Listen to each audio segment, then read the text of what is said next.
Welcome to Codex History of Video Games. I'm Michael Letta. And I'm Tyler Osby. Are we doing this like Saturday Night Live? We're doing it like Saturday Night Live. Exactly. That's what we're doing today. We're having a fun time. Did we record 6 minutes that are lost to time? You'll never know. You'll never know, listeners. We're going to have to start saying that every single episode. Did we just lose 10 minutes? Did we lose 15 minutes of recording time? You know what's funny is there's a lot of podcasts that have done that, and I'm always like, how does it happen? And then it happens to you, and you're like, yeah. You know how it happens? Tyler forgot to press record. That's literally how it happens. Blame anybody. No, it's me. It was on me. I'll take the blame. Tyler. Well, it's funny though. Okay, let's just do a little quick recap of what we talked about on that 6 minutes because it just happened. Tyler and I are going to plan a road trip up the Alcan Highway in Alaska to Alaska through Canada.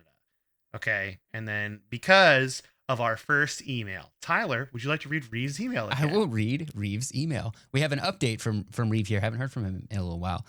So the email from Reeve is, "Hi, Reeve from Alaska. I got a PS3 and I finished GTA 5. I also got SnowRunner on my Mac Mini. SnowRunner is fun and you guys should play it. Thank you." Yeah, and SnowRunner, we looked this up, by the way, and it is essentially like an ice road truckers game. So you're an off-road simulation video game where you're driving a truck. Looks awesome. It does look really cool.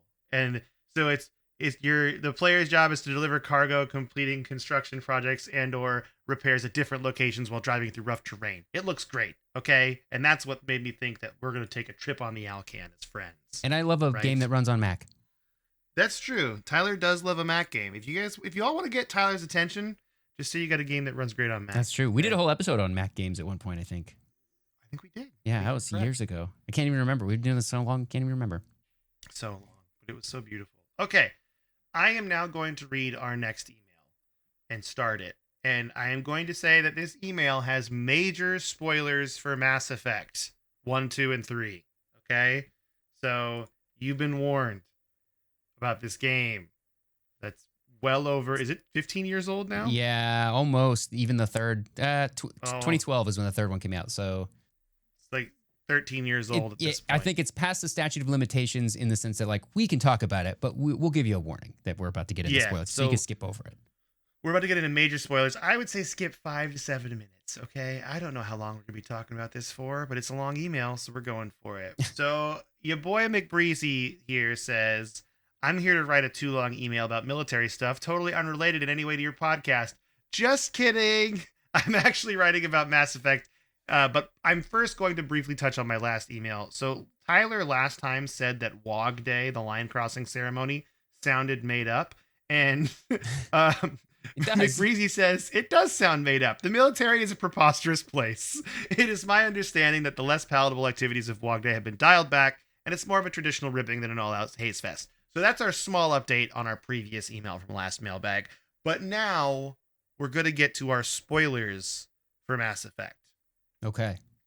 So right here, I made a call at one of our episodes when we were talking about Mass Effect, asking about why people were upset at the end of Mass Effect 3. And McBreezy here has our answer. So here we go. Mike mentioned that he doesn't understand why so many people disliked the ending of Mass Effect when it came out. As someone who has beaten the entire trilogy on multiple playthroughs, I was there at the beginning when the game launched and the vitriol started. I, for one, am pretty easy to please as a gamer, so I never had any major qualms with the ending, even in its original state. But I do understand why some people did. There was no epilogue at launch. Shepard just did her, FemShep is canon to me, thing, and the Reaper War ended.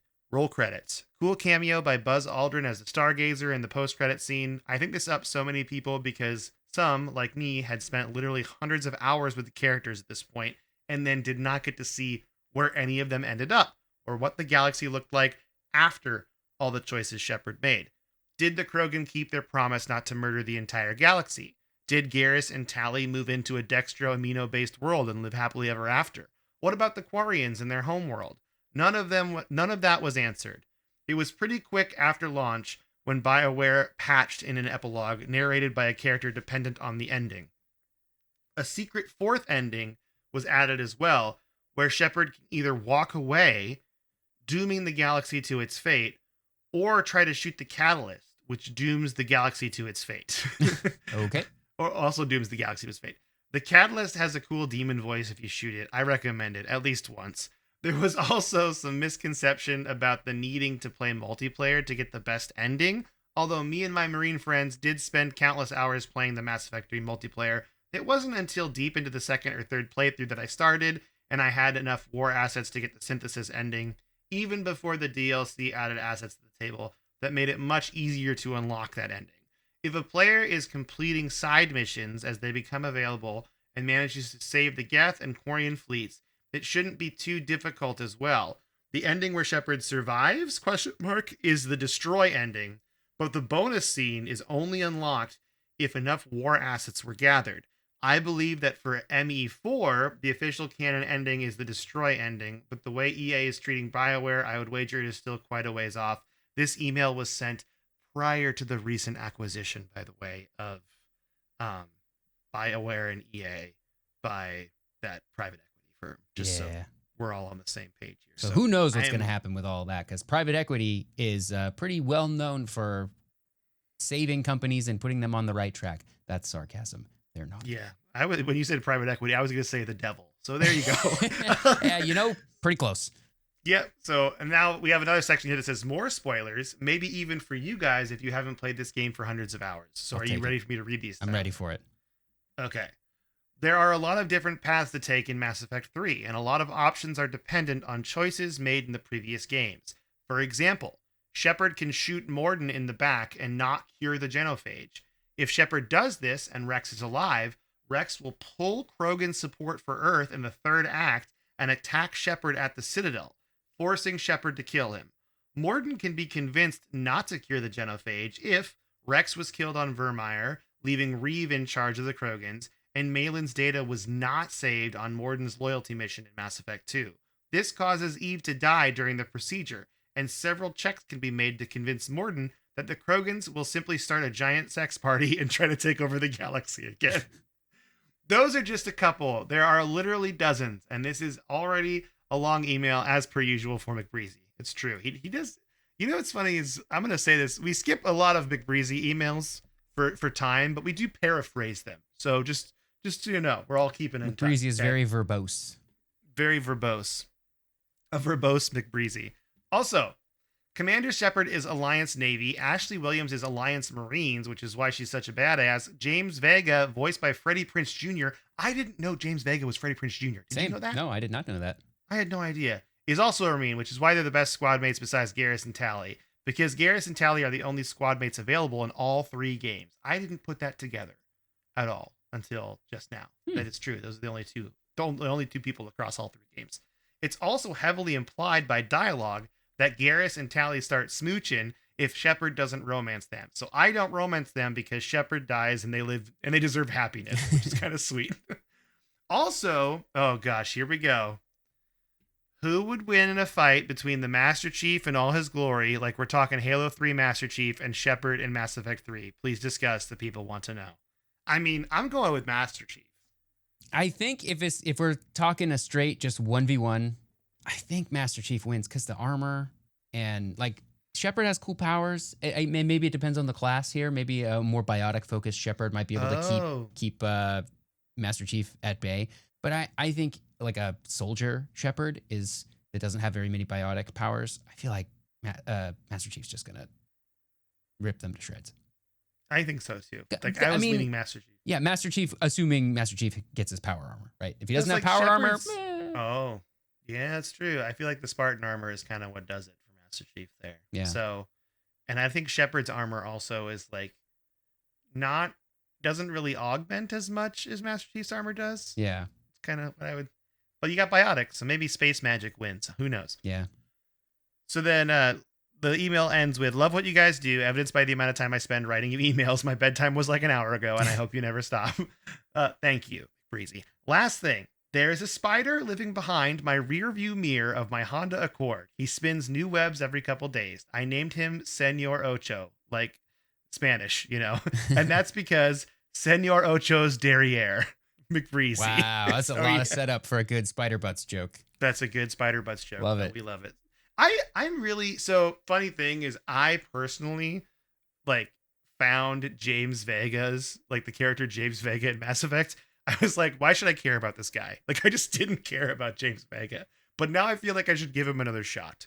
Yeah. Did you care about James Vega Honestly, in Mass Effect 3? I don't remember who that is. So He's like, when you start the game, he's with you as like your backup. It's like you and the Admiral escaping. You know what I mean? But yeah, it's like he kind of comes out of nowhere. And also the cool thing is you can convince it. Like I convinced him to become a Spartan. Or not Spartan. Gosh, I convinced him to become a Spectre. See what happens when we mix Mass Effect and Halo. Mike gets confused. Okay, and I speak in the third person. I get extra annoying. So I convinced him to be a Spectre because that like seemed like a good path, for him. But I didn't really care about I never had him on my team at all. I did the character stuff, but I never had him on my team. So maybe I should give him another shot. Yeah. And also Ashley got hurt when. Well, does she always get hurt in 3? I don't know. I think no. Ashley was there for me in 3. I can't remember. It was so long ago. My playthrough was so long ago. I don't remember anything. Okay, because she gets hurt, and then you can convince her to join you. Okay. After she gets hurt, because she becomes a Spectre also. It's kind of cool. So yeah, I'm pretty stoked on this though, man. I am like happy that those answers came out, and I could see myself I'm trying to picture myself back in 2012 when the game comes out. If I'd have played it, I think the multiplayer thing's the biggest bummer to me, because I think for a single player ending you shouldn't make people play multiplayer, but they really fixed that in the anniversary edition. So they fixed it with patches later too. And it sounds like maybe okay. There was a misconception here, because that's what McBreezy was saying. He was like, I didn't have to do any of that. So I don't know if McBreezy played at launch or maybe after a patch that fixed it. When I played it, I played the Wii U version, which had a lot of the sort of, because it came out like a year later or something, so it had a few of the epilogue things, it had some of that stuff already built in. So I didn't experience the bad endings, the low quality endings, I should say, not bad endings. So I didn't have to do any I don't even know if the Wii U version even had multiplayer. They might have cut it out entirely, actually, because that was before the days of crossplay. And I mean, it was like me and one other person playing this game on Wii U. I gotta think, right? Yeah. It's like just you and one other person in the whole world. Yeah, we would have just had to be texting each other to be like, hey, you want to get on? We're trying to get the good ending here. We're gonna load up and play some multiplayer games together. Just like Nintendo headquarters, they're like, there's 2 people in the United States playing Mass Effect 3 on Wii U right now, and they just keep playing over and over and over and over again. Oh, it was a launch title for the Wii U. It was? Yeah. That's kind of a console right now that I want to get in my stupid collector brain. Yeah, they're kind of failing right now. Speaking of Mass Effect, is I want to get... Oh, the Wii U's are? Yeah, you have to... Some of them have bad memory chips in them, and you have to, swap them out for ones that aren't broken. Good memory chips? Yeah. Oh, wow. But you can hack them. There's a lot of cool stuff that they do. You can play... They play Wii games. They play GameCube games. If you hack it. You can't play GameCube games on a Wii U without hacking it, but you shouldn't be running a Wii U right now not hacked anyway, because they don't go online anymore. So. Okay. Well, I am ready to read the next email. Well, do you want to read the next email? I'll read the next new email. Listener one. Yeah, this is the subject is new listener. Hi, dudes. I just started listening to your show. You are the beneficiaries of most of my other video game podcasts going on some kind of break, mostly maternity and paternity leave. And I'm really happy. Those. We do take those. You're welcome here, even if just temporarily, while other people are out having kids and taking care of those kids, which they should do. Take care of those kids. I really appreciate the positive energy and the laid-back conversational pacing. I'm responding today primarily to the August 2025 Mailbag episode. That you were very excited by Elliot's job in erosion control makes me think you might be the same kind of nerd I am. That is, someone who gets excited by learning weird, perhaps mundane facts about how the world works. You got us. We both Keep love reading. This. I'm going to go grab something real quick. Okay, I'm really excited for this. We didn't get this far before we lost our recording, so I don't know what Mike's going to grab right now. Okay, so this email goes on to say, I am also going to guess that, like me, you might be someone who is challenging to buy gifts for. If either or both of those things are true, I'd like to suggest a fantastic book which was recently given to me as a gift. Engineering in Plain Sight by Grady Hillhouse. Perfect timing, Mike. For those of you not watching the video, which you should be because we put a lot of effort into making a video of this, Mike is holding up his copy of Engineering in Plain Sight. So I read this email when it came in. It came in a while ago, and the moment I read it and this book was recommended to me, I purchased it right away. Oh And man. I'll talk to you more why at the end. So keep reading it. Sorry to interrupt. The subtitle is The Illustrated Field Guide to the Constructed Environment. And it's a broad but not too deep look into all of the hidden in plain sight infrastructure that's all around us. The glossary entry for erosion, for example, has 7 different references of canals, of coastal areas, at construction sites, of embankment slopes, of retaining walls, of riverbanks, and finally, of course, from spillway and outlet flows. If you are just broadly curious about the world, if you have ever looked at a box mounted to a pole that has wires running out of both ends and thought, I wonder what that's for, this is a great book. It also makes a great gift because it's easy to get, affordable, you can live without it, and it's fun to poke through and smile when you open it to demonstrate to the giver how much you like it. I'm probably going to buy a copy of this book for my dad now that I'm here. It is. So, okay. So it's written by... Grady Hillhouse. And Grady Hillhouse has the Practical Engineering YouTube channel, which is one of my favorite YouTube channels. And he just teaches you about how like the world works infrastructure wise.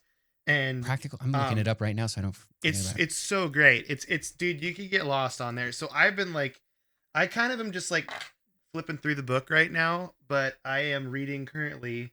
I kind of read like a little bit of it every like couple weeks.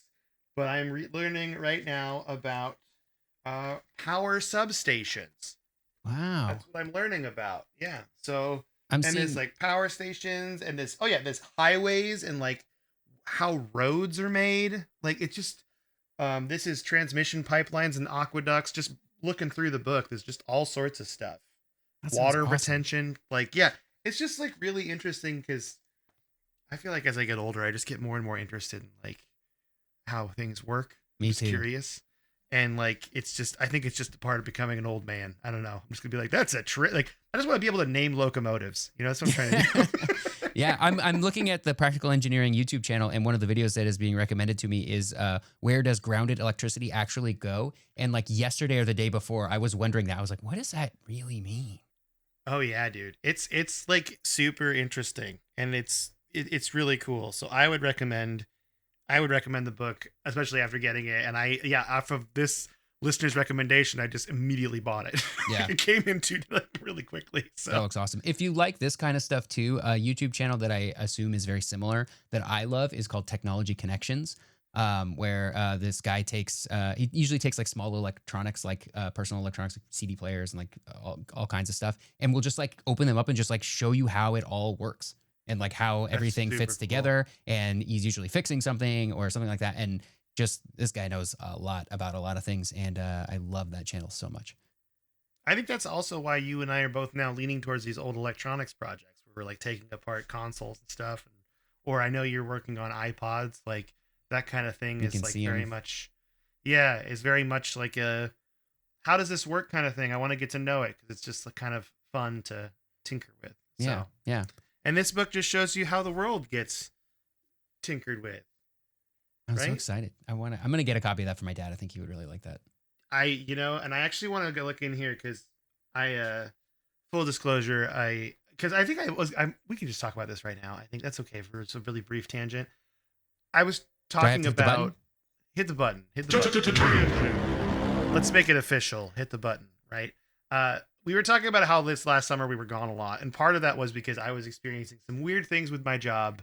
Needless to say, I got a new job. Things are fine. Everything's good.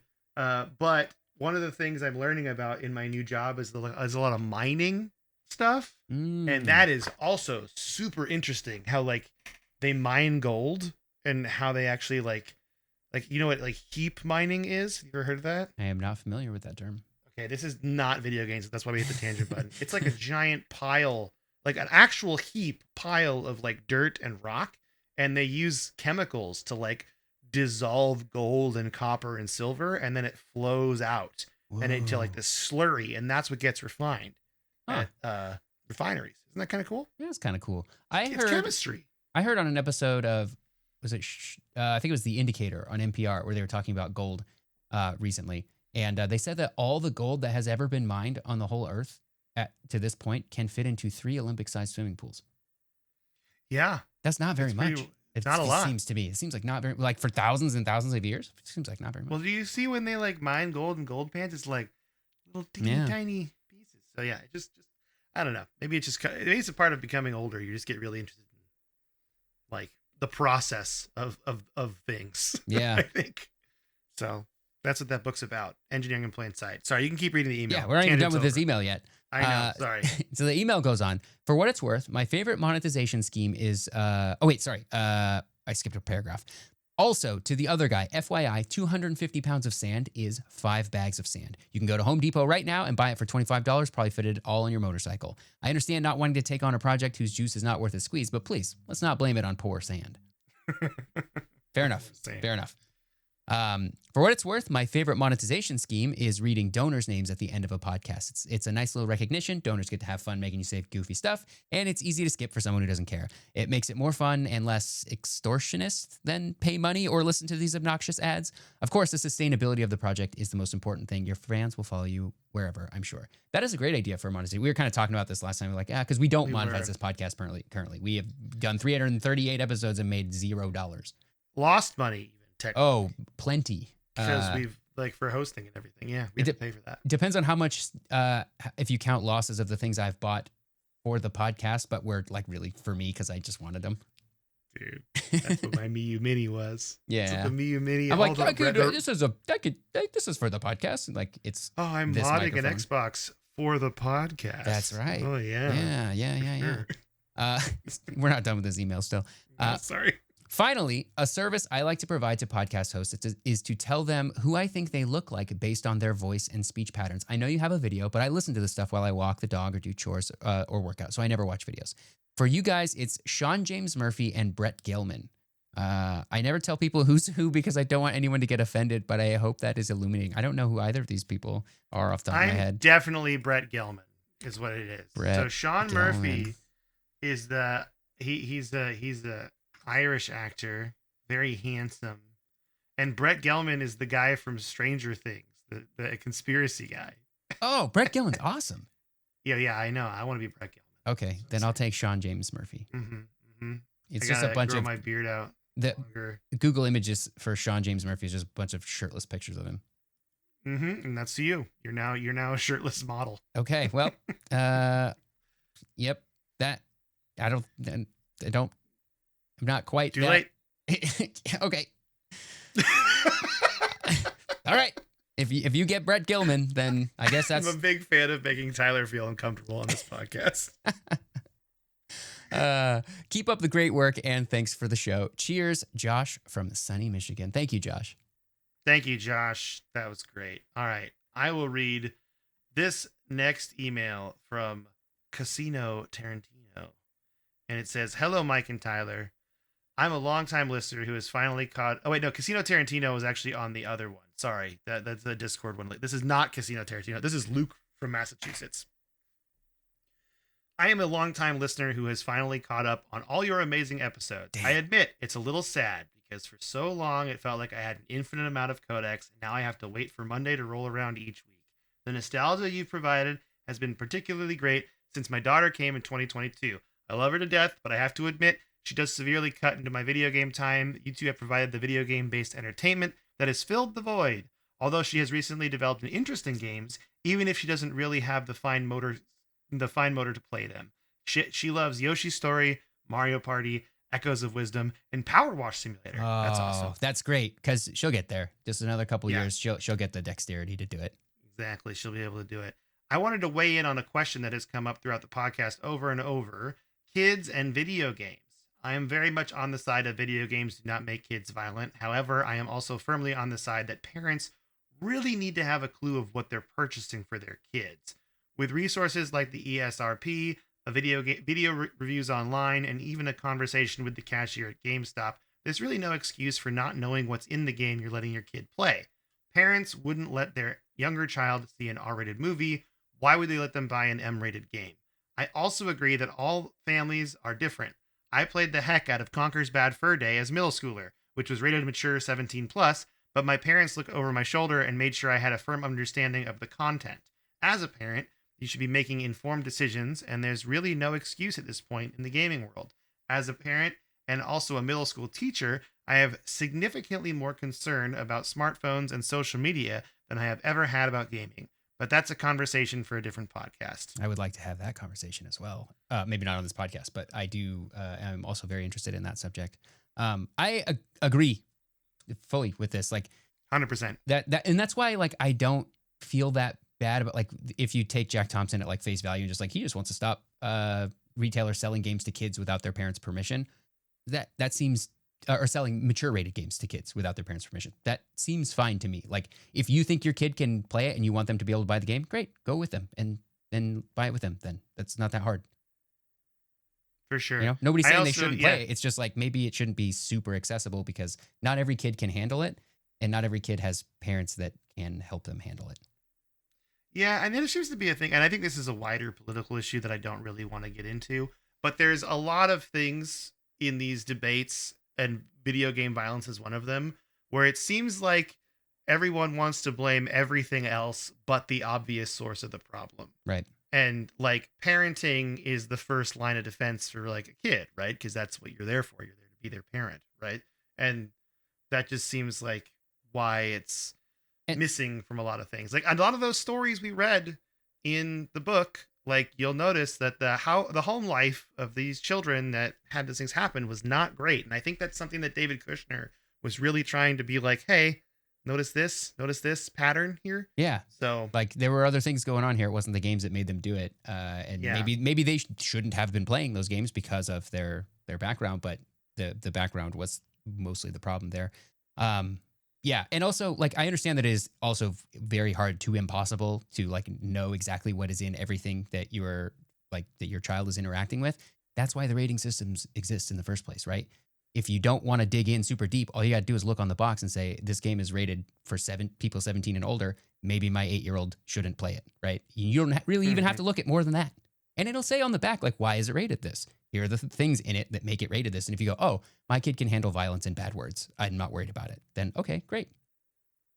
yeah, Let them buy it. No, for sure. Let them buy it. Yeah.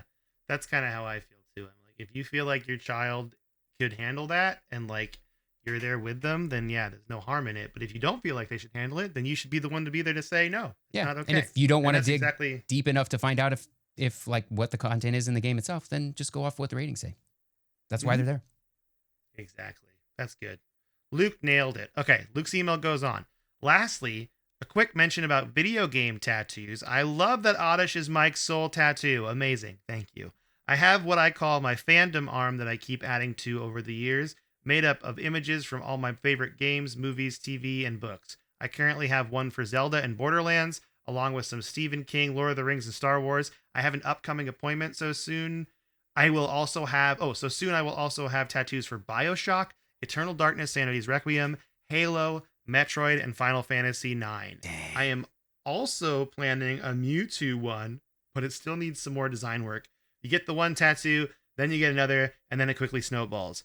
Sorry for the long email. I really appreciate all the hard work you two put into this podcast and for the love of the game. I recommend it literally to anyone that mentions podcasts. Keep up the amazing work. Most appreciative Spider Butts, Luke from Massachusetts. Thank you, Luke. It's a very nice email. Appreciate so that, much. Luke. Also, yeah, I'm going to get more tattoos. I think I'm going to get Metal Gear Rex as like a little tiny pixel art. Oh, Metal little Gear pixely Rex. Metal Gear Rex. That sounds so great. Mhm. Yeah, I cute little Metal Gear Rex. I want to do this like fandom arm thing. I've been thinking about it. I don't have any tattoos, but if I were to get tattoos, I think I would want to like fill my left arm with just like a bunch of cool stuff from things I love. But I have to like figure out what I want those things to be. And if I want there to be, there's like a whole bunch of thinking I want to do about it that I haven't done yet. But I am interested in doing that. Yeah, I got to make another appointment soon. I got to figure that out now that I am employed. Oh, there's a PS here too. PS, hot take. Final Fantasy IX is the best Final Fantasy. Tyler, have you played all the way through yet? I have not. But I don't think that's a hot take. I feel like a lot of people love that one. I mean, it is one of the more, I don't hear many people like talk poorly about it. Like there are Final Fantasies that I love that people say that is a terrible, terrible game, like 13 and 15 and pretty much anything after 7, except 9. Most people just love it or they haven't played it. And I'm one of the ones who hasn't really played it. But I have like I'm familiar with it, and I've put a few hours in. I'm like, oh, I get it. Like I understand why people love this, and I probably will too. I am kind of at this point hoping for a remake. Ooh, that's ooh, the remake. rumor. That's the rumor that's floating around as a Final Fantasy IX remake. That's kind of what I'm There's the waiting for. rumor mill. Love that. All right, so we have one Discord mailbag, and this is from Casino Tarantino. Do you want to read this one? Yeah, Casino Tarantino says, I thought of another idea that maybe you guys could do for filler type episodes. Maybe a list of purely utility mods for a specific game for the episode that don't break games in any way. One off the top of my head is the 3DS and the new 2DS XL Fallout 1 mod that makes Fallout 1 compatible with the 3DS and new 2DS XL. That is awesome. It's just a homebrew port of Fallout 1. That's I think this sick. Sounds like, yeah, that's really cool. Honestly, I'd be down with this. I mean, I thought we would do, maybe we've already discussed doing an episode on this, but like, what's it, like just plugins and add-ons for like MMORPGs? Yeah. Like having those extra tools like in WoW and stuff. Like, WoW's getting rid of that. Oh, they are? They are, yeah. Interesting. So that would be kind of even better to talk about then, maybe, because they're getting rid of that. So, like, that'd be kind of cool. Or like Destiny Item Manager. Like, we use that all the time when we were really into Destiny. Yep. And so, like, yeah, I'd be down to talk about that kind of stuff. Yeah. But did you see the Destiny Renegades trailer, by the way? I haven't seen any new stuff. I've been so out of Destiny, except for Destiny Rising that I drop into once in a while. There's a lightsaber. I did see the Star Wars stuff. That's what they showed that off even more. They're like lightsabers, and there's like a blaster pistol that makes the same sound as Han Solo's, and I don't know how I feel about it. I'll tell you how I feel about it. I love Star Wars. I love Destiny. They don't need to be the same. Like I think it cheapens Destiny to put other IP in it, and they like kind of did some like Mass Effect stuff. And they were just like references, like, hey, you get a shirt that says N7 on it. Or like the Ghostbusters car as like your it's like there are some things that's like kind of fine, I guess. I still don't love it. But when we start throwing Darth Vader in there and like stormtroopers and C-3PO or whatever, and we start putting in blasters and lightsabers, I'm like, what are we, Fortnite now? Destiny was a more serious thing than Fortnite. I love that Fortnite can do that. Like that's a cool thing that Fortnite can do, that they just pull in everything from everywhere. That's neat. That's great for them. Destiny, I respect the Destiny IP too much in that world to like have it cheapened by what I see as cash grabs. Like they put Star Wars in this, not because Star Wars is such a great match for the Destiny universe, but because they know Destiny fans are Star Wars fans and people will buy it. Yeah. They're trying to sell. Yeah. And they're trying to do. I get their business. Maybe they're not doing great right now. Whatever. I don't love it. And it makes me not want to play it real quick. Return Destiny Star Wars for Tyler as a birthday gift. So I got to write down right here. Okay. And instead, get that engineering book. Get the engineering book. Hey, there you go. It's so good, dude. I might read it more today. I just love it so much. Okay. So let's do a quick what you've been playing. Let's just check in with the gang. So what you've been playing, Tyler? Well, as of last night, I just started up. I put about an hour and a half into Final Fantasy Tactics, the Ivalice Chronicles, which is the remake of Final Fantasy Tactics. As a Final Fantasy game, I've not spent any significant amount of time with in the past. I had thought about it. I for a long time, I did not really like tactics style RPGs.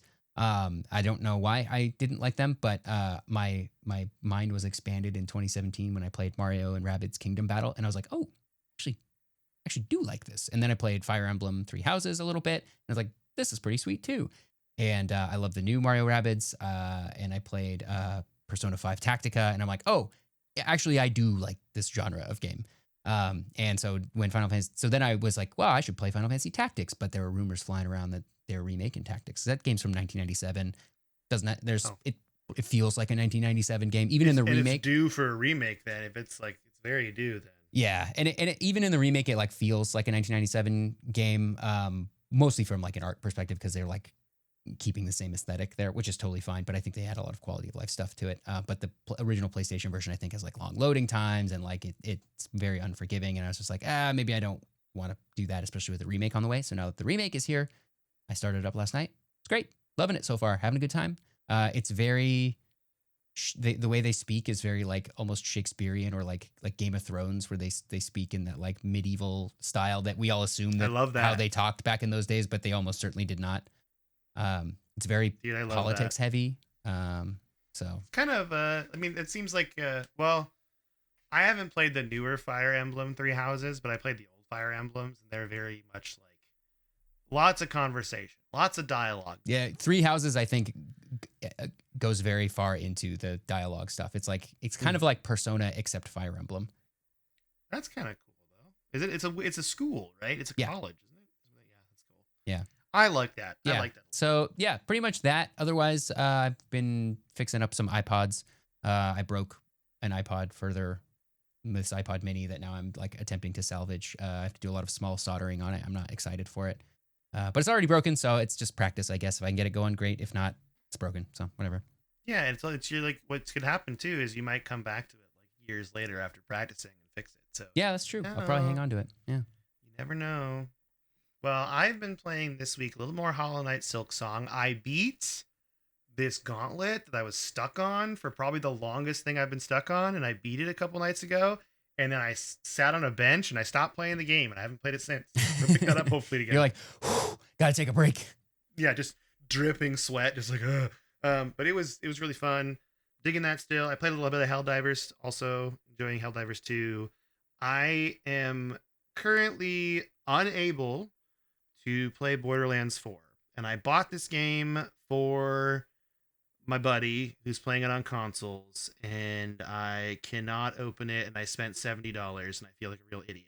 So it's actually making me, and this is stupid to say, it's making me less excited about my new gaming PC. Yeah, that's what I was just gonna say, because you had bought Borderlands and you were playing on your old machine, which was under the spec, so it didn't run great, but it did run, right?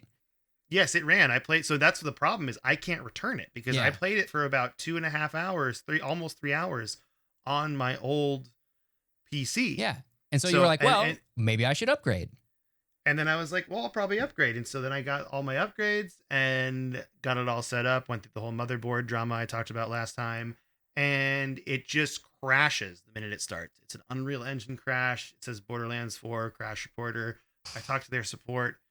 Not particularly helpful. We've been going in circles now. Like, it's pretty much a bummer. So I don't really know what's going to happen. I feel really dumb though. I feel like I got suckered into buying a $70 game that just has not been finished or optimized or however you want to call it. Yeah, well, like, it's fully broken at this point. You might be able to get Steam to take some pity on you if you go, hey, look, here's my story. Maybe they'll go, okay, here's a refund. Yeah, because I might try that. Like, I don't know. Like, the longer I wait, the worse it is. But also, I really want to play this game with my friend. That's the frustrating thing. That's the really frustrating part is like the 2 hours I played with my buddy, I was like, this is really fun. I do think that they will patch it because you're not the only one who's like having problems. Like, this game is like pretty notorious for running very poorly across, even the toppest of top end systems. And I feel like Borderlands 3 was a little bit like that too when it came out. And Randy Pitchford's out here saying you're holding it wrong, like Steve Jobs in the iPhone 4. But they'll put out a big patch that will probably fix a lot of things, not everything, but I bet that patch might be enough to get it to run. This is just me knowing how history has generally played out on these kinds of things.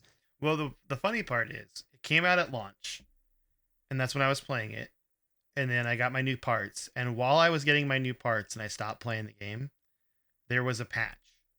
And that broke it worse for a lot of people. Sick. So I'm like, they already did one patch that made the game run way worse for a lot of people. And the error, it says it's a memory leak. So I'm like, that means something's not done right here in the game. Yeah. So I don't know what's going on. But yeah, that's kind of been my like bummer. So I've been playing a little bit of Hollow Knight, but I'm really not playing a lot of games because I just feel so bummed out because I just see Borderlands 4 on my Steam library and I'm just like, this doesn't work. I was actually saying, because Tyler and I are Steam brothers, I'm hoping that he can play it and it can work. Steam brother. So that way, hopefully you can play it and at least someone can get some fun out of it. Yeah. Well, I'll fire it up, check it out. Yeah. It's enjoyable. It's definitely like, again, like I feel like they've kind of done a lot, but it's the same old Borderlands, but I just, yeah, we'll see. I don't know. I'll tell you what it's not. Engineering and Playing Site. I'll tell you that. That's right. Is that a good plug? Not a sponsor. Good plug, but not could a be. Sponsor. But could be. Could be.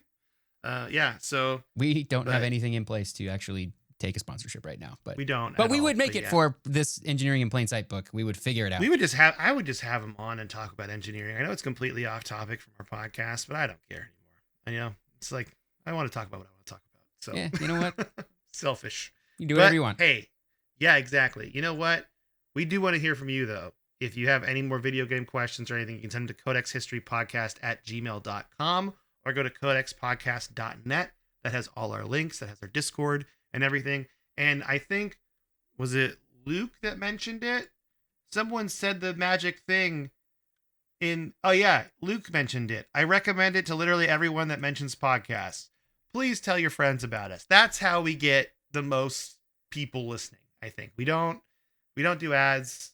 We should probably, but we don't. We don't. Yeah, maybe. Maybe, but maybe I'll hire someone with one of those old timey sandwich boards that has like a QR code on it. Oh, or holds the foam arrow and like spins it. Yeah, we could do that kind of advertising. But so just tell your friends about us. Leave us a rating and review on Spotify or Apple Podcasts. That helps us out a ton. Just that's the real way to support us, or just keep listening. That also really supports us too, and that's what makes us happy.